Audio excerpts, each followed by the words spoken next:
Monsieur le Président de séance, Madame la déléguée spéciale, lors de la discussion générale de ce matin sur le budget, je mentionnais les incohérences entre vos engagements verbaux en matière énergétique et environnementale et les budgets annoncés.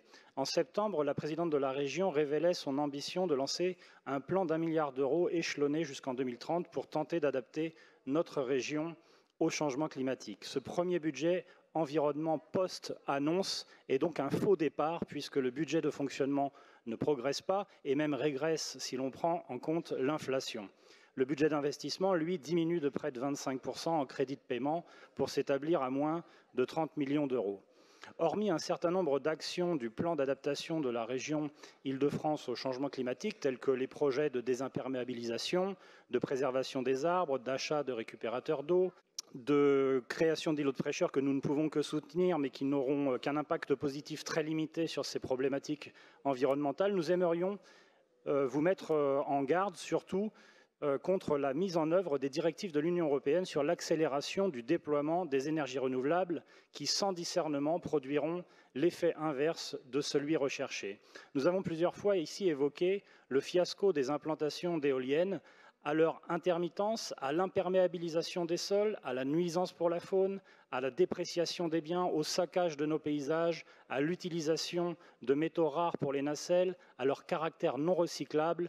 Il faut ajouter un aspect technique de taille, l'indicateur du facteur de charge. Ce facteur de charge est de 75% pour le nucléaire, il est seulement de 25% pour l'éolienne. Pour illustrer cet écart, le 6 décembre dernier, les 7000 éoliennes françaises produisaient 2,14 gigawatts, soit 3% de la production française. Il en faudrait 119 000 de même puissance pour atteindre les 36,5 gigawatts d'origine nucléaire. Prendre conscience de l'impasse de l'éolien et se détourner de cette fausse solution, pourtant préconisée dans le schéma régional éolien, doit pouvoir constituer le premier pas vers la véritable écologie. Sans entrer dans les détails techniques, nous pouvons effectuer la même analyse pour le photovoltaïque dont le facteur de charge est encore moins efficient avec un taux de 14% en moyenne en France et un rédhibitoire 10% en Île-de-France. En ce qui concerne les énergies renouvelables, mieux vaut donc s'orienter effectivement sur la géothermie de surface, les réseaux de chaleur et de froid par exemple.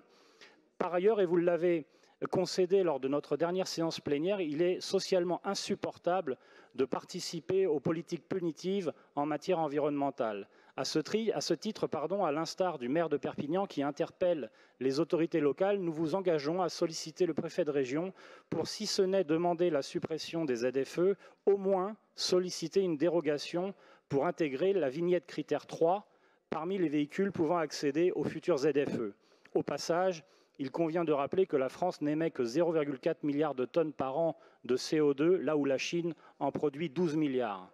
Vous l'aurez compris, pour engager efficacement les transitions écologiques et énergétiques, c'est d'abord le récit de l'idéologie écologiste gangrénée par les conflits d'intérêts qu'il faut déconstruire pour ensuite poser les bases d'un véritable développement durable qui reposerait sur l'enracinement des peuples à leurs terres, sur la relocalisation des activités industrielles et agricoles, sur le localisme et sur des choix technologiques audacieux. Je vous remercie.